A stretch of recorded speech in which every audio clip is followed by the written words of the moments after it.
ஏசாயா 41:10. நீ பயப்படாதே, உன்னுடனே இருக்கிறேன், திகையாதே, நான் உன் தேவன், நான் உன்னை பலப்படுத்தி உனக்கு சகாயம் பண்ணுவேன், நீ நீதியின் வரதுகள்தான் உன்னை தாங்குவேன். ஆண்டவருடைய வாக்குத்தத்தின்படி அவர் வாக்கு மாறாதவர். அவர் நம்முடைய வாழ்க்கையிலே ஒவ்வொரு நாளும் நன்மைகளை செய்கிறவர் என்பதை நாம் அறிவோம். அவர் சொன்னால் அப்படியே செய்வார். தேவன் சொன்னதை அப்படியே செய்கிறவராக இருக்கிறார். அதில் நம்மளுக்கு எந்த சந்தேகமும் இல்லை. தேவன் சொன்னால் செய்வாரா? செய்ய மாட்டாரா? தேவன் சொன்னால் செய்வார். இப்போ அநேக காரியங்கள் தேவன் சொல்லி இருக்கிறார், ஆனாலும் கூட நம்முடைய வாழ்க்கையில் செய்யாத மாதிரி சூழ்நிலை இருக்குது, அது நிறைவேறாத மாதிரி சூழ்நிலைகள் இருக்குது. அப்படிப்பட்ட சூழ்நிலையில் தேவனை இன்னும் அதிகமாக நான் நம்பவும், இன்னும் அதிகமாக அவரை விசுவாசிக்கவும், இன்னும் அதிகமாக அவருடைய வார்த்தையின் மீது நம்பிக்கை வைக்கவும், நம்முடைய விசுவாசத்தின் மூலமாய் அவருடைய வார்த்தைக்கு கீழ்ப்படிந்து அவருடைய விசுவாசத்தின் மூலமாய் இன்னும் அதிகமாக அவரை சார்ந்து கொண்டு இன்னும் அதிகமாய் தேவனுக்கு பிரியமாகவும், அதே நேரத்தில் அவருடைய நன்மைகளை பெறுகிறவர்களாகவும் வாழ்வது, அது வாழ்வதற்கு தேவையான ஆலோசனைகளை இந்த நாளில் நாம் பார்க்க போகிறோம். தேவன் நமக்கு கற்றுக் கொடுக்கிறார். ஒவ்வொன்றையும் அவரிடத்திலிருந்து ஏதோ நாம் கண்களை மூடிக்கொண்டிருக்கும் பொழுது நம்மீது சில நன்மைகளை அவர் ஊற்றி விடுகிறவர் அல்ல. பொதுவாக சில நன்மைகள் நம்முடைய வாழ்க்கையில் வந்தாலும் சில நன்மைகளை அவரிடத்திலிருந்து பெற்றுக்கொள்வதற்கு விசுவாசத்தையும் அறிவையும் ஜெபத்தையும் நமக்கு அவர் கற்றுக் கொடுக்கிறவராக இருக்கிறார். ஹல்லேலூயா, ஹல்லேலூயா.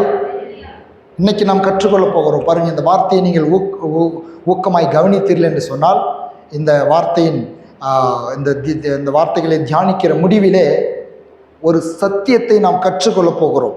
அப்படி கற்றுக்கொள்ளும் பொழுது அந்த சத்தியத்தினால் உண்டாகிற நன்மை நம்முடைய வாழ்க்கையிலே வந்து சேருகிறதா இருக்கும். தேவன் பலப்படுத்துகிறவர், சகாயம் பண்ணுகிறவர், உதவி செய்கிறவர், நல்லவர் என்பதில் சந்தேகமில்லை. ஆமென். எல்லாரும் சொல்லுவோமா? தேவன் நல்லவர் என்பதில் சந்தேகமில்லை, வல்லவர் என்பதில் சந்தேகமில்லை, பலப்படுத்துகிறவர் என்பதில் சந்தேகமில்லை, உதவி செய்கிறவர் என்பதில் சந்தேகமில்லை. சந்தேகம் இருக்குதா?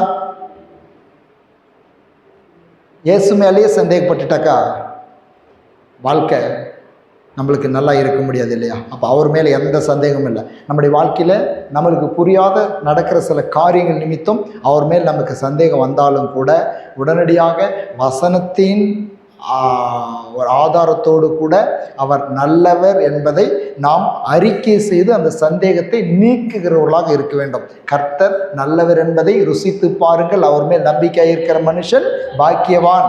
கர்த்தர் நல்லவர், கர்த்தர் நல்லவர், கர்த்தர் நல்லவர், அவர் பரிசுத்தர், அவர் வல்லவர். பாருங்க, அவர் நல்லவர், உதவி செய்கிறவர்ன்றதுக்கு ஒரு சில வசனங்களை நான் வாசிக்கிறேன். சும்மா அவர் நல்லவர் நல்லவர் அப்படின்னு சொல்லிட்டு மயத்தில் உங்களுக்கு அது உள்ளத்தில் இறங்கிரும்னு நினைக்கல. அது இறங்குறது, அது உள்ளத்தில் நல்லவர்ன்றது இறங்கணும்னாக்கா அவர் என்ன எழுதி கொடுத்துருக்கிறார், அவர் எப்படி சொல்லி இருக்கிறார், அதை பார்க்கணும். ஒரு சில வசனங்களை வாசிக்கிறேன். பிறகு நாம் நம்முடைய அவரிடத்திலிருந்து நம் வாழ்க்கையிலே நன்மைகளை பெற்றுக்கொள்வதற்கு தேவையான வார்த்தையின் அடிப்படையிலான விசுவாசத்தை குறித்து நாம் பார்க்க போகிறோம். அதான் இன்னைக்கு தியானிக்க போகிற சத்தியம் என்னன்னாக்கா, எல்லாம் சொல்லும் வார்த்தையின் அடிப்படையிலான விசுவாசம் அவரிடத்திலிருந்து சில நன்மைகளை பெற்றுக்கொள்கிறதுக்கு நமக்கு உதவும். ஆகவே அதை தியானிக்க போகிறோம் இன்னைக்கு. அப்போ நல்லவர் என்பதற்கு நம்முடைய ஜெபத்தை கேட்கிறார், நமக்கு உதவி செய்கிறார், நமக்கு சகாயம் பண்ணுகிறார் என்பதுக்கு என்ன அத்தாட்சினாக்கா அவர் சொல்லி இருக்கிறார், அப்படி நான் செய்வேன்னு சொல்லியிருக்கிறார். எங்கெல்லாம் சொல்லியிருக்கிறாரு ஒரு சில வசனங்களுக்கு காண்பித்து கொடுக்க விரும்புகிறேன். உபாகமம் 10:18. உபாகமம் 10:18. உபாகமம் தர்மோபதேச காண்ட 10:18. அவர் திக்கற்ற பிள்ளைகளுக்கும் விதவிக்கும் நியாயம் செய்கிறவரும் அந்நியன் மேல் அன்பு வைத்து அவனுக்கு அன்னவஸ்திரம் கொடுக்கிறவருமாய் இருக்கிறார். எல்லாம் சொல்லுங்க, கொடுக்கிறவருமாய் இருக்கிறார், கொடுக்கிறவருமாய் இருக்கிறார். சொல்லுங்க, கொடுக்கிறவருமாய் இருக்கிறார். எப்படிக்கிறாரா அவரு? இன்னைக்கு என்ன சொல்றாங்க ஒரு சில பேர், அவரு பிடுங்கிறவராக இருக்கிறாரு, அவர் தான் எடுத்துக்கிட்டாரு, அவர் தான் பிடுங்கிக்கிட்டாரு, அவர் கொடுக்க மாட்டாரு அப்படிலாம் சொல்கிறாங்க இல்லையா. நானும் கேட்டு பார்த்துட்டுங்க, அவர் கொடுக்க மாட்டாரு. ஆனால் அவரை பற்றி வேத வசனம் சொல்லுகிறது, கொடுக்கிறவராய் இருக்கிறார். வாய் திறந்து சொல்லுங்க. நீங்க இப்படி சொல்லுங்க, எனக்கு அவரை விசுவாசிக்கிற எனக்கு அவர் எல்லாவற்றையும் கொடுக்கிறவராயிருக்கிறார். வேத வசனம் சொல்லுது, தம்முடைய ஒரே பேரன குமார் என்றும் பாராமல் உங்களுக்காக அவரையே ஒப்பு கொடுத்தவர் மற்ற எல்லாவற்றையும் கொடுக்காதிருப்பது எப்படி? இயேசுவையே கொடுத்துட்டாரு, ஜீவனையே கொடுத்துட்டாரு, உயிரையே கொடுத்துட்டாரு, ரத்தத்தையே கொடுத்துட்டாரு. அப்ப நாம கேட்கிற இந்த காரியங்களை, சாதாரண காரியங்களை, இந்த உலகத்துக்குரிய காரியங்களை கொடுக்கிறவராயிருக்கிறார். சொல்ல, கொடுக்கிறவராயிருக்கிறார், கொடுக்கிறவராயிருக்கிறார். இயேசு பற்றி நல்லா அறிஞ்சுக்கொள்ளுங்க. கொடுக்கிறவராயிருக்கிறார், கொடுக்கிறவராயிருக்கிறார். பிடுங்குகிறவர் அல்ல, எடுக்கிறவர் அல்ல. நீங்க கேட்கலாம், என்னங்க கொடுக்கிறவராய் இருக்கிறாரு, அப்ப காணிக்கை கொடுங்கன்னு சொல்றாரு, தசம்பாகத்தை கொடுங்கன்னு சொல்றாரு. எனக்கா உங்களுக்கு பல மடங்கு பெருக்கி கொடுக்கும்படியாகத்தான் கொடுக்க சொல்லுகிறார். ஆமென். என்னத்துக்கு 5 அப்பத்தி 2 மீன் என்னத்துக்கு கேட்கிறாரு? 5 அப்பத்தி 2 மீன் எதுக்கு கேட்டாரு? கொண்டுட்டு வான்னு கேட்டாரா? அப்போ அந்த சின்ன பையன் நானாக இருந்தால் எப்படி நினச்சிருப்பேன்? 5 அப்பம் 2 மீன் நான் சாப்பிட்லான்னு வச்சுட்டு இருக்கிறேன், இது ஏசு கேட்குறாரு, இதை கொடுத்துட்டாக்கா எனக்கு என்ன பண்ணுறதுன்னு யோசித்திருப்பாங்க எல்லாருமே. ஆனால் எதுக்கு கேட்குறாரு, எங்கே கேட்குறாரோ, எது தீர்க்கதரிசிகள் மூலமாக எதை கேட்டாலும் இருப்பார். எதை கொடுத்தாலும் அவர் கையில் அதை அழகாய் அற்புதமாய் மாற்றி பெருக செய்கிற வல்லமை இயேசுவின் கரத்தில் உண்டு. ஆமென். உங்க வாழ்க்கையும் அப்படித்தான். இயேசு எது கேட்குறாரு தெரியுமா? உங்களை கெடுக்கிறதுக்கு அல்ல, உங்களை நஷ்டப்படுத்துறதுக்கு அல்ல, உங்களை வேதனைப்படுத்துறதுக்கு அல்ல. உங்களுடைய வாழ்க்கை முழுவதும் என்னையே நான் தருகிறேன். எல்லாம் சொல்ல, என்னையே தருகிறேன். நம்மளை எதுக்கு கேட்குறாரு தெரியுமா? உன்னுடைய வாழ்க்கையை, உன்னுடைய ஆவி ஆத்மா சரீரத்தை, உன்னுடைய ஜீவியத்தை எனக்கு கொடுத்துரு. இயேசு கிட்ட கொடுத்த வாழ்க்கை எப்படி இருக்கும்? எப்படி மாற்றுவாரு?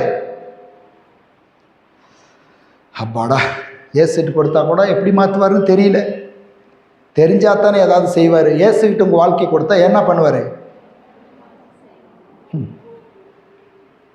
இயேசுகிட்ட உங்கள் வாழ்க்கை கொடுத்தா இயேசு என்ன பண்ணுவார்? ஒன்றும் பண்ண மாட்டார். அவர் என்ன பண்ணுவார்? ஐயோ பாவம், இது மாட்டிக்கிச்சே அப்படின்னு பரிதாபப்படுவார். அப்படி தானே? தைரியமே இல்லை பாருங்க. இயேசுவிடத்தில் என் வாழ்க்கையை கொடுத்தால் என் வாழ்க்கையை எப்படி மாற்றுவார் தெரியுமா? உன்னை ஆசீர்வதிக்கவே ஆசீர்வதித்து, உன்னை பெருகவே பெருக பண்ணி, உன் பேரை யார் பெருமைப்படுத்த? எனக்கு பெருமை இல்லைங்க, கொஞ்சம் கூட எனக்கு பெருமை இல்லை, உங்களுக்கும் பெருமை இல்லை. ஏன்னா இயேசு நேசிக்கிறோம். அவர் நன்றாரு, நான் உன் பேரை பெருமைப்படுத்தணும்னு பார்க்குறேன் அப்படின்றாரு. பெருமைப்படுத்துவாரா? அவர் சொன்னால் செய்வாரா? ஆபிரகாம் வா அப்படின்னு கூப்பிட்டான், வந்துட்டான். இங்கு போனார், போயிட்டான். அப்படின்னாக்கா தன் வாழ்க்கையை ஆபிரகாம் இயேசுவுக்கு ஒப்பு கொடுத்து விட்டான். இயேசுவுக்கு ஒப்பு கொடுத்த அந்த ஆபிரகாமினுடைய வாழ்க்கையை ஆசீர்வதித்தார், பெருக பண்ணினார், பேரை பெருமைப்படுத்தினார். அதே தேவன் தான் அந்த ஆபிரகாமின் தேவன் என்னுடைய தேவனாய் இருக்கிறார். ஆமென். எனக்கும் கொடுப்பார், என்னைக்கும் உயர்த்துவார், என்னையும் பெருமைப்படுத்துவார். சகை என்ற ஒரு மனுஷன் இருக்கிறான். இயேசுக்கு தன் வாழ்க்கை கொடுத்துட்டான். உடனடி என்ன நடந்துச்சு? வாழ்க்கை கொடுத்த உடனே அவர் சொல்றாரு, இந்த வீட்டுக்கு ரட்சிப்பு வந்தது, இவனும் ஆபிரகாமின். ஹல்லேலூயா, ஹல்லேலூயா. பாருங்க, இயேசுக்கு தன் வாழ்க்கையை ஒப்பு கொடுத்த ஒரு மனுஷனை எங்க கொண்டு போய் கனெக்ட் பண்றாரு? ஆபிரகாமோடு கனெக்ட் பண்றாரு. அப்போ உங்க வாழ்க்கையை இயேசுக்கு கொடுத்தா எங்க கொண்டு போய் கனெக்ட் பண்ணுவாரு? நம்மள யாரு? ஆபிரகாமுக்கு ஹல்லேலூயா சொல்லுங்க வாய் திறந்து. ஆபிரகாமுக்கு பயமாக்குது. ஆபிரகாமுக்கு பிள்ளைன்னு சொல்லிட்டு ஆபிரகாமை போல என்னை ஆசீர்வதிச்சிட்டா என்ன பண்ணுறது பயந்துக்கிறீங்களா? ஆசீர்வதிக்கட்டுமே. ஆபிரகாமை போல் ஆசீர்வதிச்சாக்கா ஆண்டவருக்காக வாழ்வோம். ஆமென். எவ்வளவு கொடுத்தாலும் யாருக்காக வாழ்வோம்? இயேசுக்காக வாழ்வோம். சங்கீதம் 10:14. அதை பார்த்திருக்கிறீரே, உபத்திரவத்தையும் குரோதத்தையும் கவனித்திருக்கிறீரே, நீர் பதிலளிப்பீர். ஏழையானவன் தன்னை உமக்கு ஒப்புவிக்கிறான், திக்கற்ற பிள்ளைகளுக்கு சகாயர் நீரே. உமக்கு ஒப்புவிக்கிறான். எல்லாம் சொல்ல, உமக்கு ஒப்புவிக்கிறான், தன்னை உமக்கு ஒப்புவிக்கிறான். திக்கற்ற பிள்ளைகளுக்கு சகாயர் நீரே. பாருங்க, யாரெல்லாம் அவருக்கு தங்களை முழுசும் ஒப்பு கொடுத்துட்றாங்களோ அவங்களுக்கு சகாயம் அவர் தான். நீங்கள் யாருக்கு ஒப்பு கொடுத்துருக்குறீங்க? உங்கள் வாழ்க்கை யாருக்கு ஒப்பு கொடுத்துருக்குறீங்க? உங்கள் வாழ்க்கையை யாருக்கு ஒப்பு கொடுத்துருக்குறீங்க? உங்கள் பிள்ளைகளை யாருக்கு ஒப்பு கொடுத்துருக்குறீங்க? வாய் திறந்து சொல்லுங்கள், யாருக்கு ஒப்பு கொடுத்துருக்குறீங்க? அப்போ சகாயம் செய்ய வேண்டியது யார் வேலை? ஆமாம், சகாயர் நீரே. அப்படி வசனம் சொல்லுதுங்க. வசனம் சொன்னால் அப்படியே அவர் செய்வார். இன்னும் சில வசனங்கள் வாசிக்க. 2 சாமுவேல் 22:4. துதிக்கு பாத்திரராகிய கர்த்தருக்கு கூப்பிடுவேன், அதனால் என் சத்துருக்களுக்கு நீங்களாக்கி ரட்சிக்கப்படுவேன். நான் சொல், ரட்சிக்கப்படுவேன், ரட்சிக்கப்படுவேன், ரட்சிக்கப்படுவேன். இயேசு ரட்சிக்கிறவர். சங்கீதம் 9:12. இரத்த பலிகளை அவர் விசாரணை செய்யும்போது அவைகளை நினைக்கிறார். சிறுமைப்பட்டவருடைய கூப்பிடுதலை மறவார். எல்லாம் சொல்லுங்க, மறவார், மறவார். என் கூப்பிடுதலை, என் ஜெபத்தை மறவார், மறவார். மறவாத தேவன். சங்கீதம் 34:15 சங்கீதம் 34:15 வாசிக்கிற பாருங்க. கர்த்தருடைய கண்கள் நீதிமான்கள் மேல் நோக்கமாயிருக்கிறது, அவருடைய செவிகள் அவர் கூப்பிடுதலுக்கு திறந்திருக்கிறது. தீமை செய்வருடைய பெயரை பூமியில் இராமல் அறுப்புண்டு போக பண்ணி கர்த்தருடைய முகம் அவர்களுக்கு விரோதமாயிருக்கிறது. நீதிமான்கள் கூப்பிடும்பொழுது கர்த்தர் கேட்டவர்களை அவருடைய எல்லா உபத்திரங்களுக்கு நீங்களாக்கி விடுகிறார். நொறுங்குண்ட இருதயம் உள்ளவர்களுக்கு கர்த்தர் சமீபமாயிருக்கிறார். நறுங்குண்ட ஆவியுள்ளவர்களை ரட்சிக்கிறார். எல்லாம் சொல்ல, நீங்களாக்கி விடுகிறார், நீங்களாக்கி விடுகிறார், நீங்களாக்கி விடுகிறார், நீங்களாக்கி விடுகிறார். ரட்சிக்கிறார், கேட்கிறார். என்ன அற்புதமான ஆண்டவர் பாருங்க. மத்தேயு 7:7 எரேமி, அதுக்கு முன்னாடி எரேமி 33:3. என்னை நோக்கி கூப்பிடு, அப்பொழுது நான் உனக்கு உத்தரவு கொடுத்து நீ அறியாத உனக்கு எட்டாதமான பெரிய காரியங்களை உனக்கு அறிவிப்பேன். உத்தரவு கொடுத்து, எல்லாம் சொல்ல, உத்தரவு கொடுத்து. உத்தரவு கொடுக்கிறவர் உண்டா? உத்தரவு கொடுக்கிறவர் இருக்கிறாரா? எங்கே இருக்கிறாரு? என்னோடு கூடவே இருக்கிறார். என்னுடைய ஜெபத்துக்கும் என்னுடைய கூப்பிடுதலுக்கும் உத்தரவு கொடுக்கிறவர் கூடவே இருக்கிறார். எல்லாம் சொல்லுவோம், உத்தரவு கொடுத்து, உத்தரவு கொடுத்து. மத்தேயு 7:7 மத்தேயு 7:7. கேளுங்கள் அப்பொழுது கொடுக்கப்படும், தேடுங்கள் கண்டடைவீர்கள், தட்டங்கள் திறக்கப்படும். ஏனென்றால் கேட்கிற எவனும் பெற்றுக்கொள்கிறான், தேடுகிறவன் கண்டடைகிறான், தட்டுகிறவனுக்கு திறக்கப்படும்.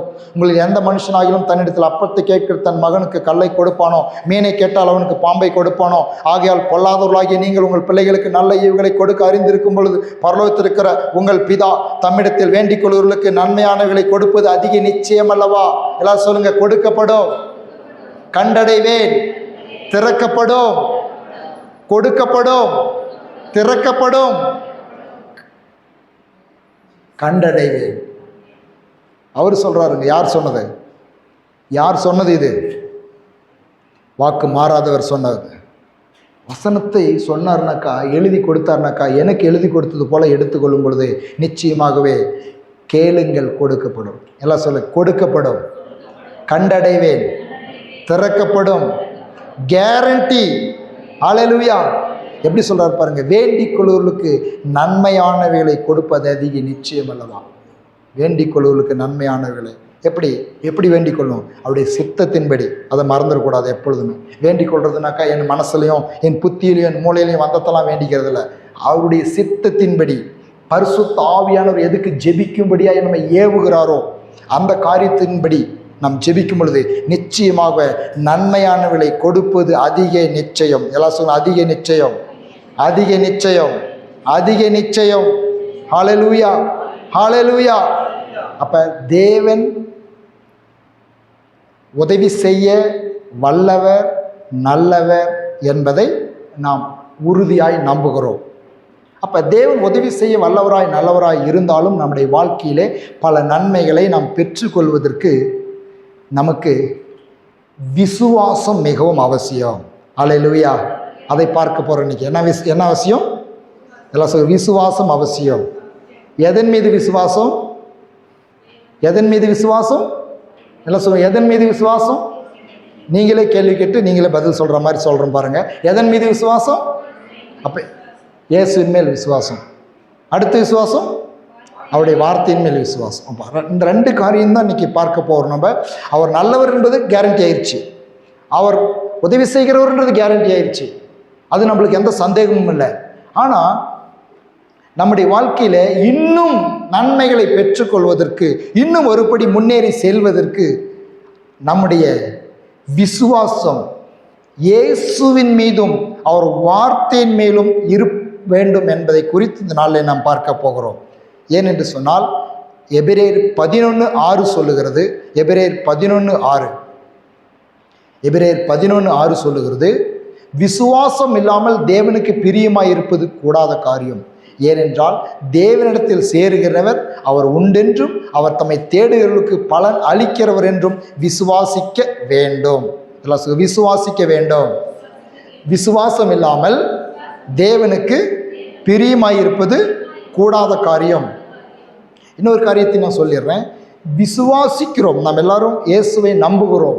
ஆனால் அவருடைய வார்த்தையின் மீது விசுவாசம், அவருடைய வார்த்தையின் மீது விசுவாசம், அந்த வார்த்தையின் மேல் விசுவாசம் இருக்கும் பொழுதுதான் என்ன சொல்லுகிறார் இயேசு, அவருடைய வார்த்தையின் மீது நமக்கு விசுவாசம் இருக்கும் பொழுது நம்முடைய வாழ்க்கையில் சேதங்கள் வர முடியாது. காற்றடிக்கலாம், புயல் வரலாம், என்ன பண்ணாது, நம்முடைய விசுவாச வாழ்க்கையை, நமக்கு இருக்கிற தேவன் தர விரும்புகிற அந்த நன்மைகளை ஒரு பொழுதும் அவைகள் கெடுத்து போட்டு விட முடியாது.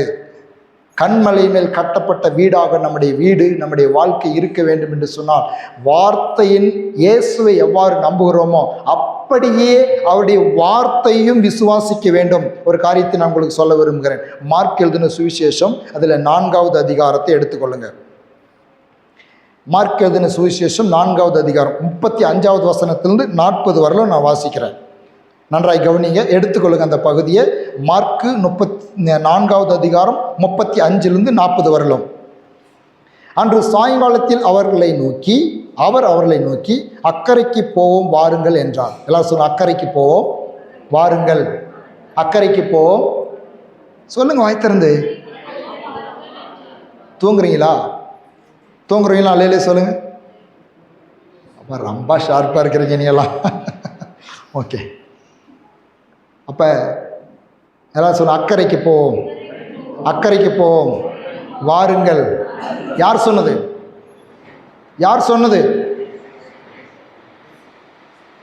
அக்கறைக்கு போவோம் வாருங்கள் என்று யார் சொன்னது? இயேசு என்ன சொன்னாரு? அக்கறைக்கு போவோம் வாருங்கள் யார் சொன்னது?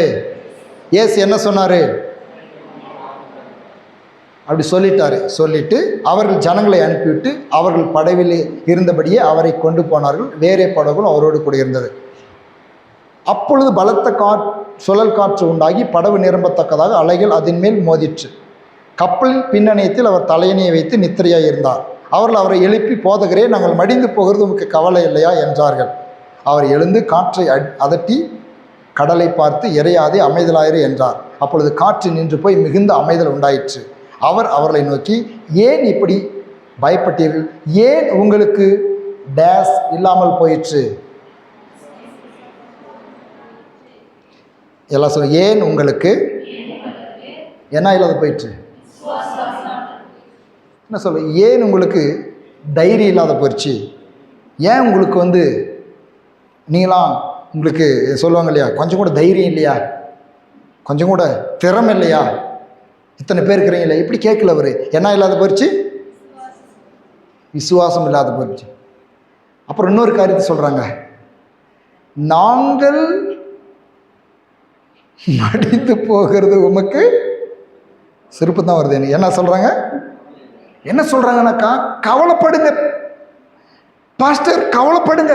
என்னை ஒருத்தர் இப்படி சொன்னார், பாஸ்டர் என்னங்க மாத்திர கல்யாணம், 2 பிள்ளைங்களுக்கு கல்யாணம் பண்ணுறீங்க, நிறையா வேலைகளாக இருக்குது, என்ன கவலையே பட மாட்டீங்களே? ஏன்னா அப்படி கேட்டார் ஒருத்தர். கவலையே பட மாட்டீங்க, கவலைப்படுங்க பாஸ்டர்.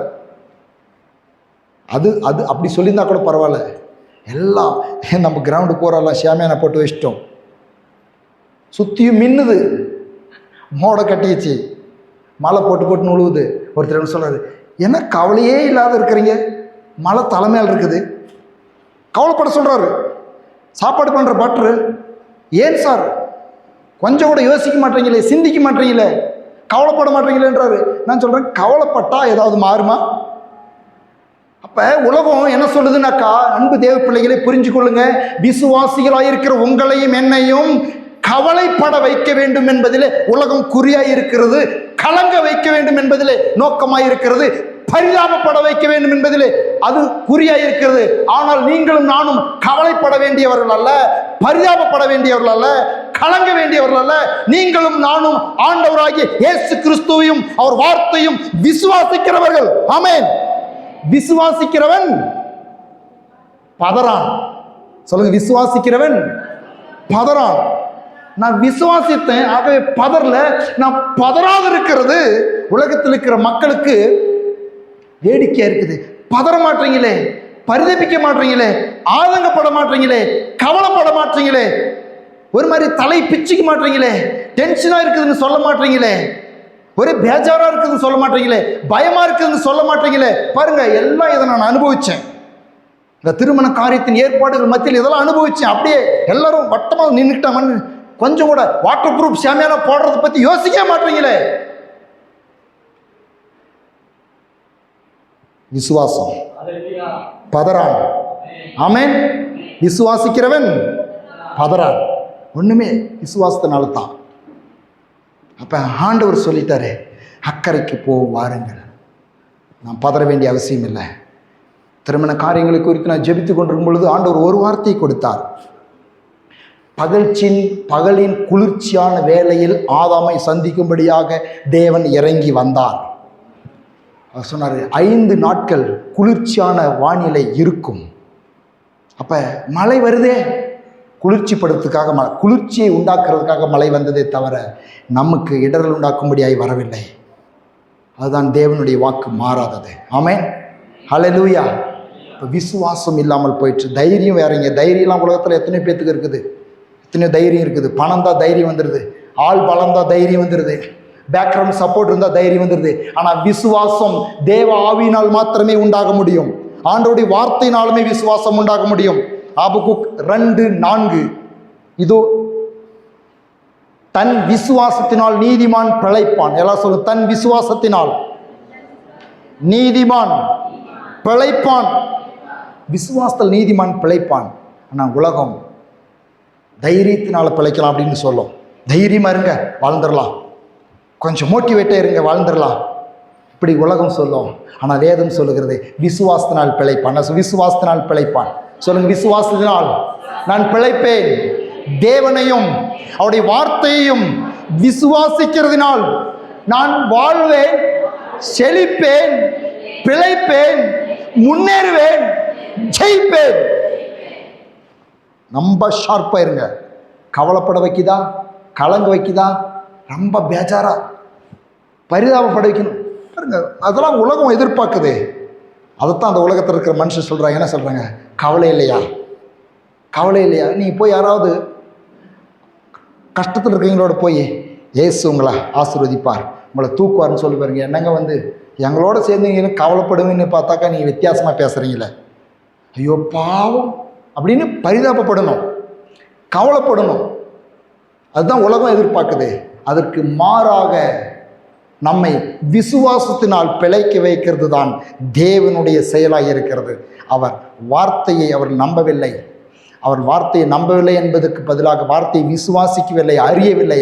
ஏன்னா அவர் சொல்லியிருந்தார், அக்கறைக்கு போ வாருங்கள் என்று அழைத்தவர் உண்மையுள்ளவர். ஆமென். என்னை அழைத்தவர் உண்மையுள்ளவர். அழைத்த அழைப்பும் கிருபை வரங்களும் மாறாது. அல்லேலூயா. அப்போ உங்களை அழைச்சவர் யாரு? ஆபிரகாம் அழைச்சது யாரு? ஏசப்பா. உங்களை அழைச்சது யாரு? கை விட்டுருவாரா? நடுவில் விட்டுருவாரா? கஷ்டத்தில் விட்டுருவாரா? கண்ணீரில் விட்டுருவாரா? துன்பத்தில் விட்டுருவாரா? அப்படியே விட்டுருவாரா? விடமாட்டார் என்றால் விசுவாசிப்போம். ஆமென். இதாங்க காரியம். அழைச்சி இருக்கிறது அவரே இருந்தாக்கா எப்படி சொல்லியிருந்தீங்க?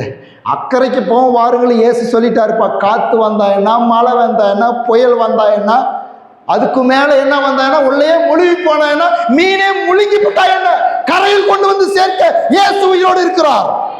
ஹல்லேலூயா. சொன்னதை நிறைவேற்ற வல்லவர் என்னோடு கூட இருக்கிறதுனால வார்த்தையை நான் பிடித்துக் கொள்வேன். அப்படி சொல்லி இருக்கிறத விட்டுட்டு கவலைப்படக்கூடாதா? கொஞ்சம் கவலைப்படுங்களே. என்ன மடிந்து போகிறோமே, கொஞ்சம் கூட கவலையே இல்லையே. கவலைப்படுகிறதற்கு தேவன் என்னை அழைக்கவில்லை, விசுவாசிப்பதற்கு அழைத்திருக்கிறார். ஆமென். நான் நிற்கும் பூமி நிலை குலைந்து அழிந்தாலும் நம்புவேன் என் இயேசு ஒருவரையே. ஹல்லேலூயா. நம்புவதற்கு ஏதுமில்லை என்றாலும் நம்புவேன் என் இயேசு ஒருவரையே, அவர் வார்த்தை ஒன்றையே.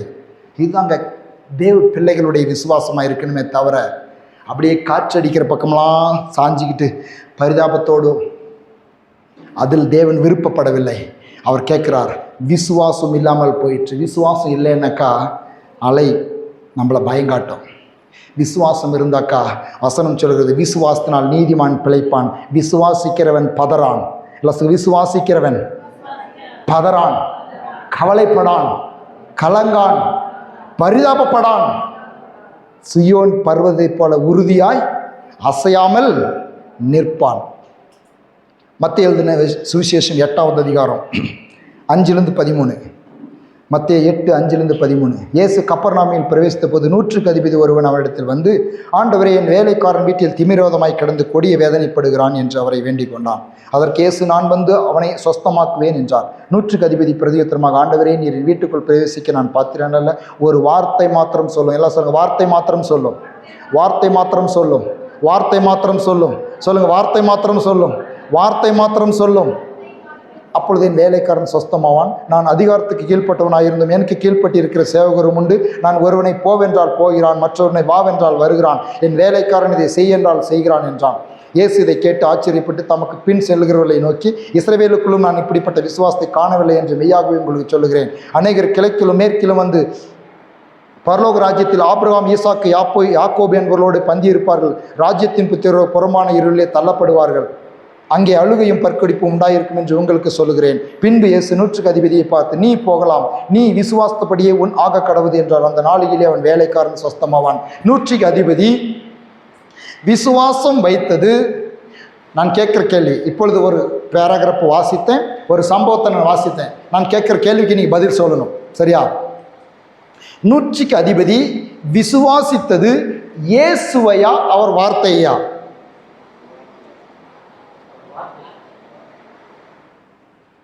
இப்போ இங்கே இயேசு இங்கே தரிசனம் ஆகிறாருன்னு வச்சுக்காங்க. நீங்களாம் என்ன சொல்லுவீங்க?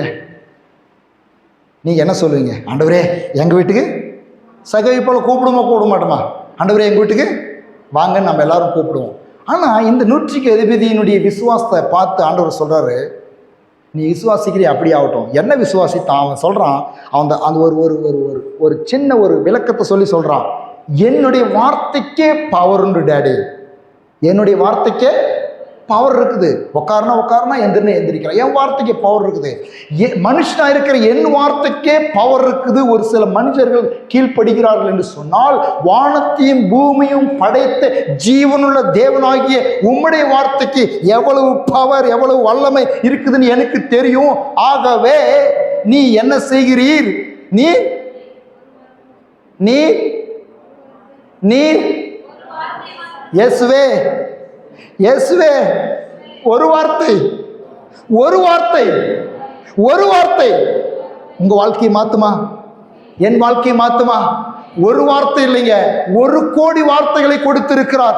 வாழ்க்கையை மாற்றக்கூடிய ஜீவ வார்த்தைகளை உங்கள் கையில் கொடுத்திருக்கிறார். அதை விசுவாசியுங்கள், அதை எடுங்கள், வாயில் சொல்லுங்கள், என் வாழ்க்கை இப்படித்தான் இருக்கும் என்று அறிக்கை பண்ணுங்கள். அப்பொழுது சொல்வார், நீ விசுவாசித்தபடியே உனக்கு ஆக கடவுது. ஒரு வார்த்தை சொல்லும். ஒரு வார்த்தை சொல்லும். ஒரு வார்த்தை சொல்லும். ஒரு வார்த்தை மாத்திரம், ஒரு வார்த்தை மாத்திரம், ஒரு வார்த்தை வாழ்க்கையை மாற்ற முடியும். அந்த வார்த்தை வேத புத்தகத்தில் எழுதி உங்கள் கையில் கொடுக்கப்பட்டிருக்கிறது. ஒரு வார்த்தை அல்ல, உங்களுடைய ஒவ்வொரு சூழ்நிலைக்கும் தேவையான வார்த்தைகளை எழுதி கொடுக்கப்பட்டிருக்கிறது. வார்த்தையை விசுவாசியுங்கள், தேடி வாசியுங்கள். உங்களுடைய சூழ்நிலைக்கு தேவையான வாக்கு தத்தங்களை விசுவாசித்து அறிக்கை பண்ணுங்கள், அதை சொல்லுங்கள். அவர் பார்க்கிறார், நீ போகலாம், உன் விசுவாசத்தின்படியே உனக்கு ஆக கடவுது. எதன்படி ஆக கடவுது? எதன்படி ஆக கடவுது? எதை விசுவாசித்தான்? எதை விசுவாசித்தான்? எதன்படி ஆக கடவுது?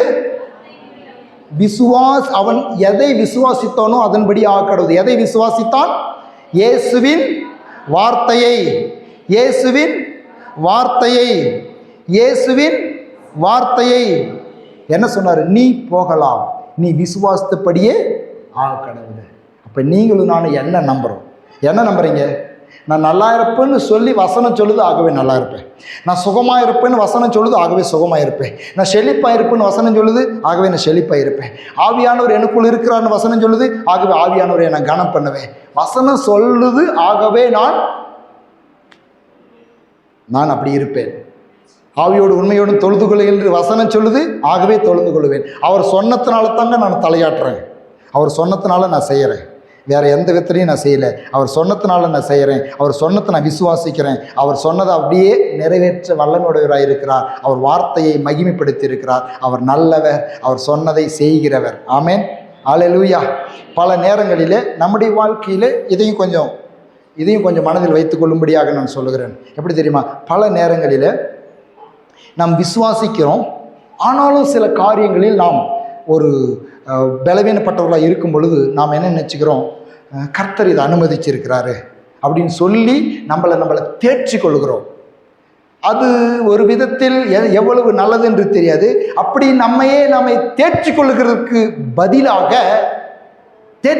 பதிலாக அதிலிருந்து வெளியேறுவதற்கு தேவன் கொடுத்திருக்கிறதான வார்த்தைகளை விசுவாசிப்பது நல்லது என்று நான் நம்புகிறேன். யாக்கோபு 1 அதிகாரம் 13-17 இந்த வசனங்களை வாசிப்போம். யாக்கோபு 1 அதிகாரம் 13-17. சோதிக்கப்படுகிற எவனும் நான் தேவனால் சோதிக்கப்படுகிறேன் என்று சொல்லாதிருப்பானாக. அவன் பொல்லாங்கினால் சோதிக்கப்படுகிறவர் அல்ல, ஒருவனையும் அவர் சோதிக்கிறவரும் அல்ல.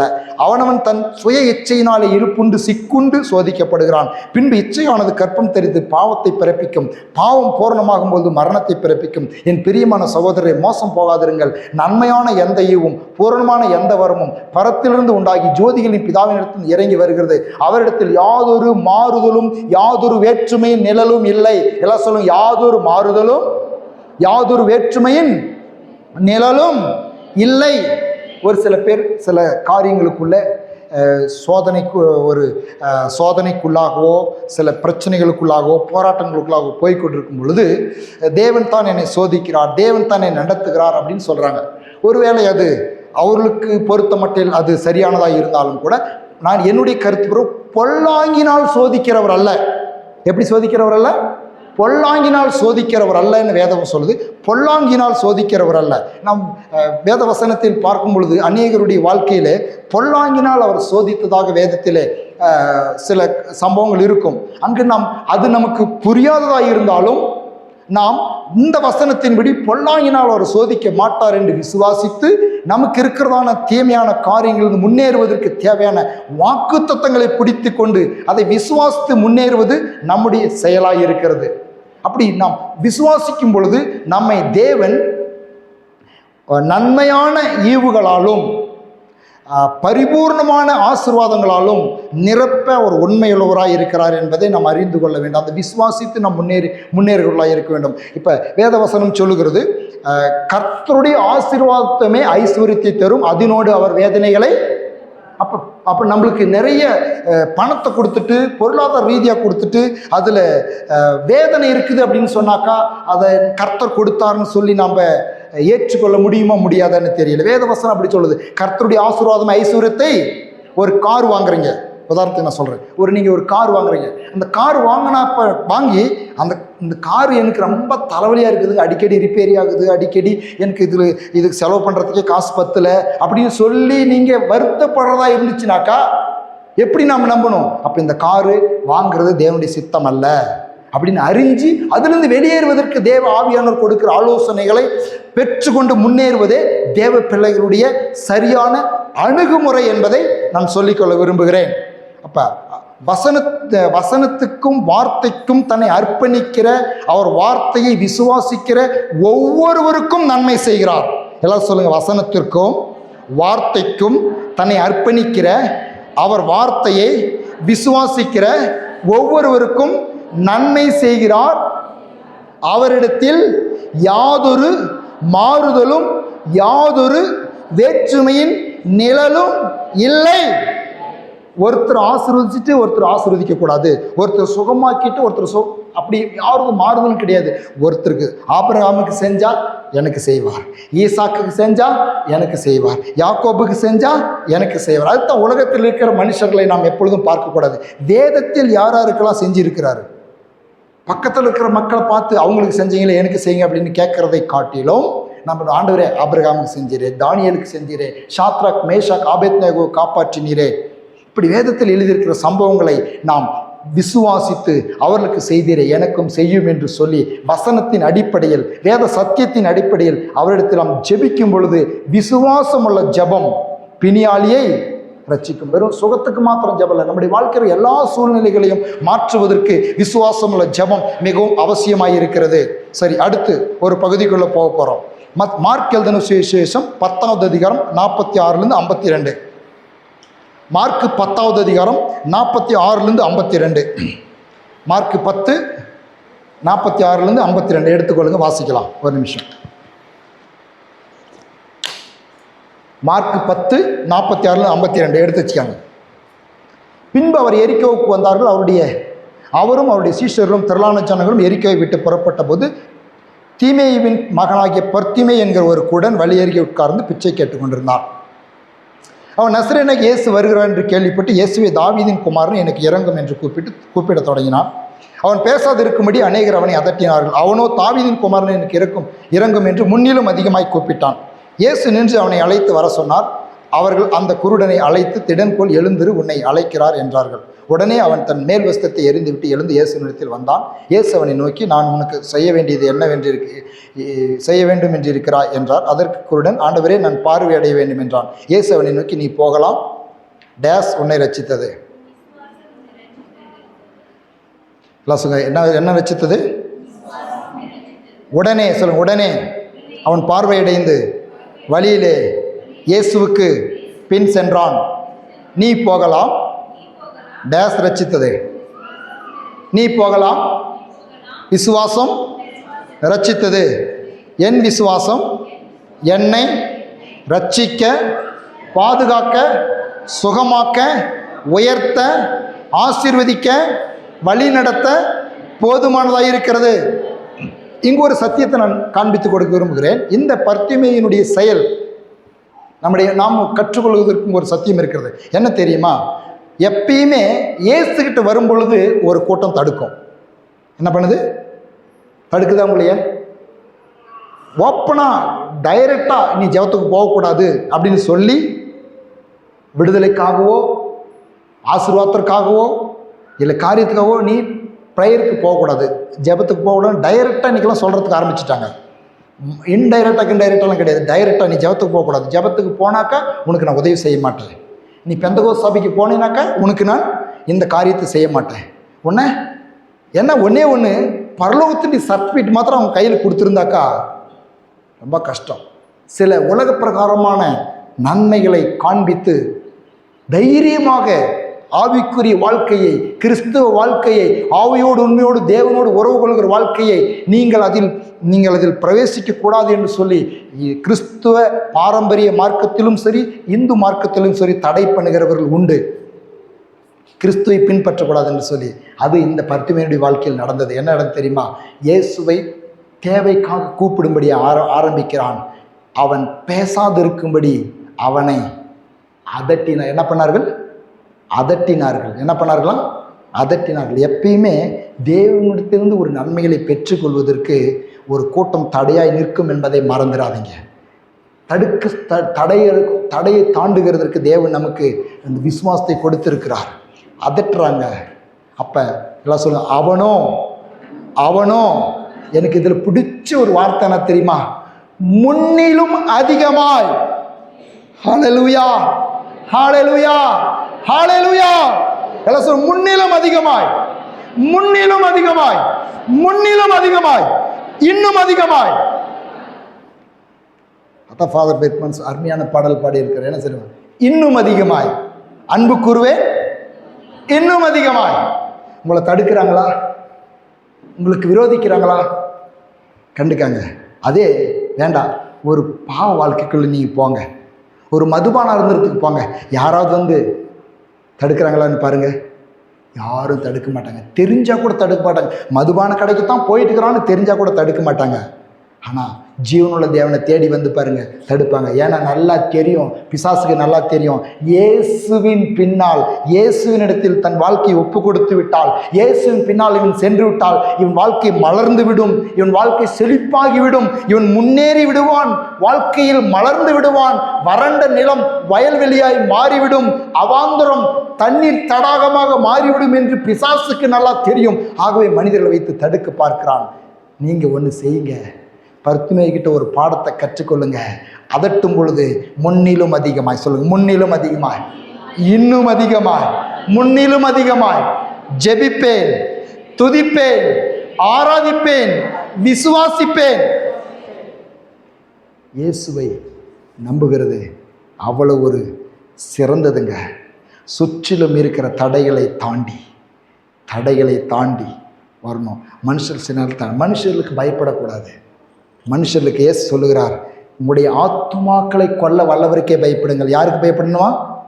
அப்புறம் மனுஷரை பயப்படுறது மாத்திரம் இல்லை, மனுஷருக்கு பிரியப்படுத்துறதுக்கும் முயற்சி பண்ணிடாதீங்க. ஓரளவுக்கு கனம் பண்ணுறது. கீழே வாசிக்கிறேன், சில வசனங்களை வாசிக்கிறேன். இந்த இன்னொரு சம்பவத்தை சொல்லிட்டு நான் கீழே போகிறேன். நான் மார்க் 5:24-34 இங்கே பாருங்கள், ஒரு பெரும்பாடுள்ள ஸ்திரியை குறித்து எழுதப்பட்டிருக்குது. அங்கே பர்த்திமேயு கிட்ட ஒரு பாடத்தை கற்றுக்கிட்டோம், முன்னிலும் அதிகமாய். எல்லாம் சொல்லுங்க, முன்னிலும் அதிகமாய். இப்போ 12 வருஷம் பெரும்பாடுள்ள ஸ்திரிக்கிட்ட ஒரு சத்தியத்தை கற்றுக்கொள்ள போகிறோம். அவர் என்ன பண்ணுறாருனாக்கா, வெக்கத்தை விட்டு, எல்லாம் சொல்லு, வெக்கத்தை விட்டு. ஏன்னா ஒரு பெண் ஒரு ஆணை தொடர்றதுன்றது சாதாரண காரியம் கிடையாது. ஒரு பெண் எப்பயுமே ஆண்களை சடனாக தொட மாட்டாங்க.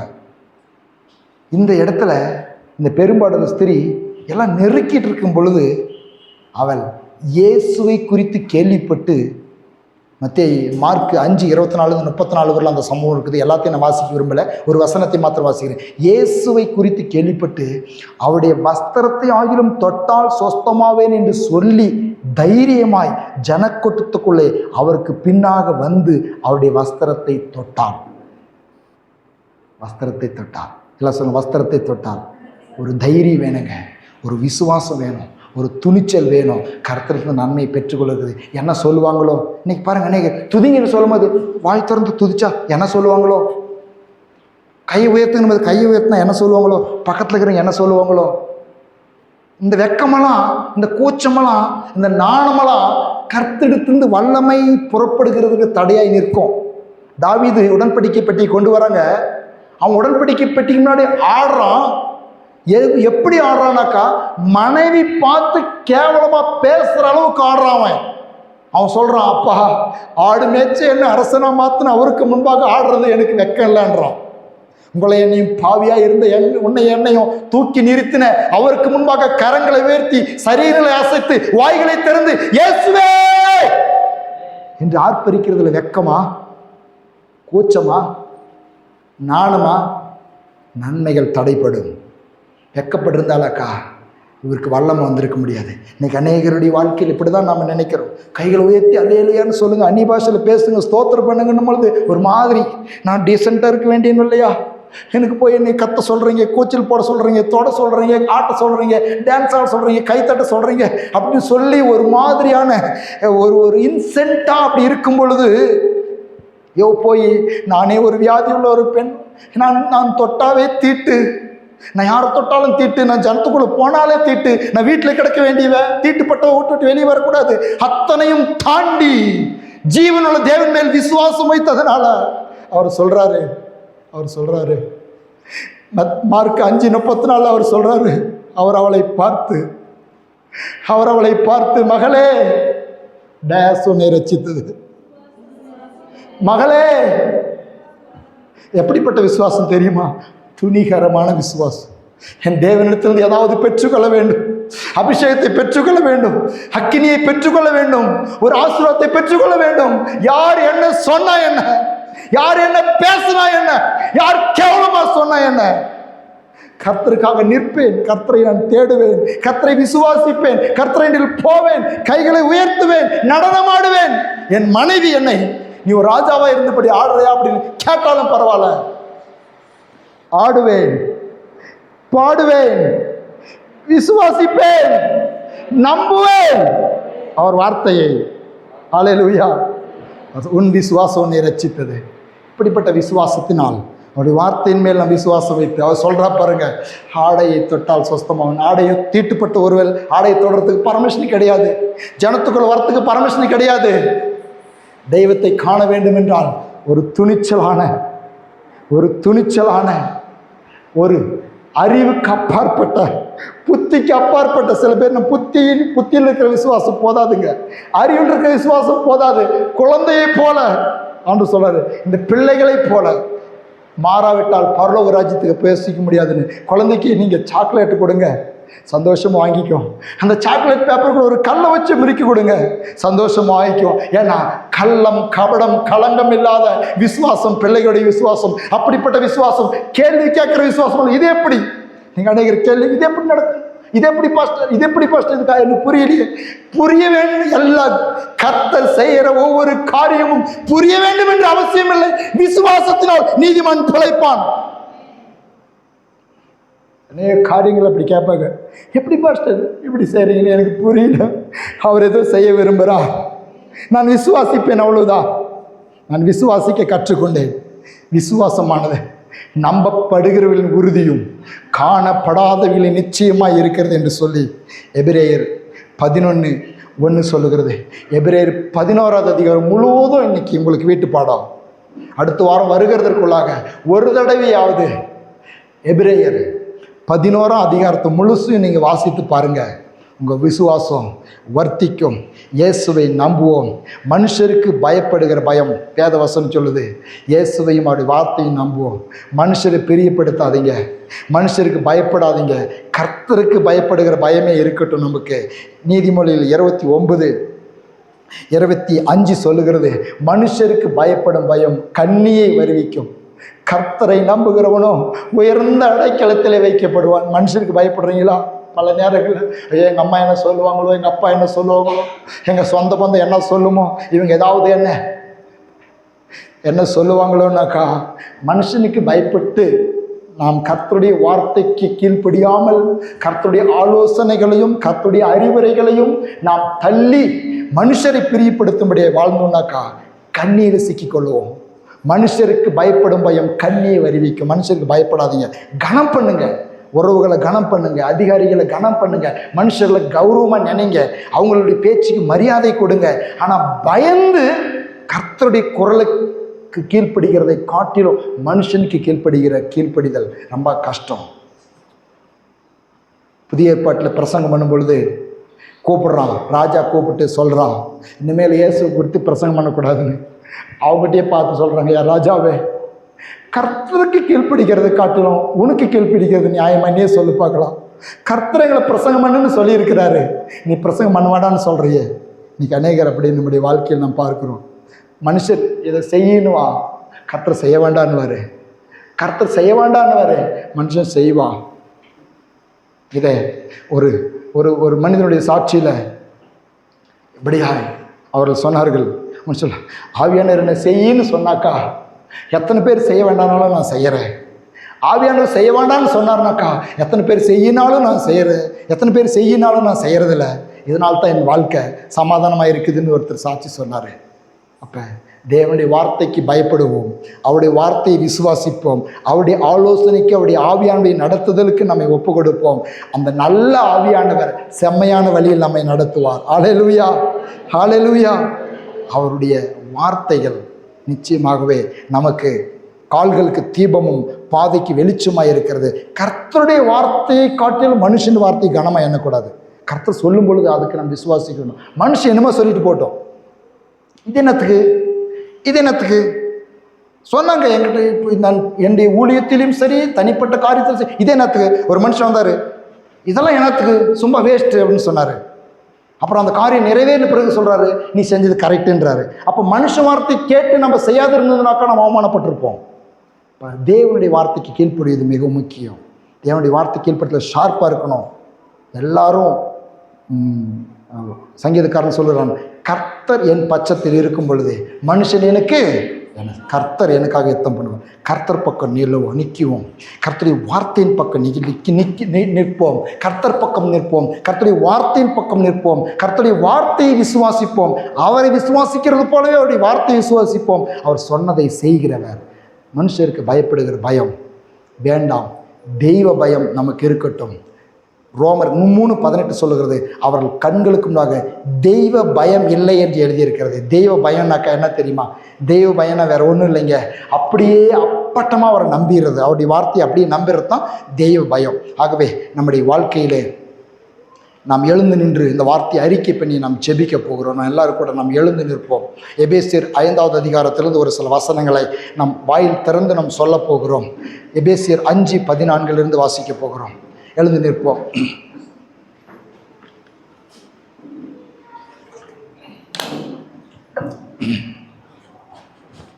எல்லாரும் என்னோடு கூட சேர்ந்து சொல்லுங்க. ஆதலால் தூங்குகிற நீ விழித்து மரித்தோரை விட்டு எழுந்திரு, அப்பொழுது கிறிஸ்து உன்னை பிரகாசிப்பார் என்று சொல்லியிருக்கிறார். ஆனபடியினாலே நீங்கள் ஞானமற்றவர்களைப் போல் நடவாமல் ஞானமுள்ளவர்களைப் போல் கவனமாய் நடந்து கொள்ள பார்த்து, நாட்கள் பொல்லாதவைகளானதால் காலத்தை பிரயோஜனப்படுத்தி கொள்ளுங்கள். ஆகையால் நீங்கள் மதியற்றவர்களாயிராமல் கர்த்தருடைய சித்தம் இன்னதென்று உணர்ந்து கொள்ளுங்கள்.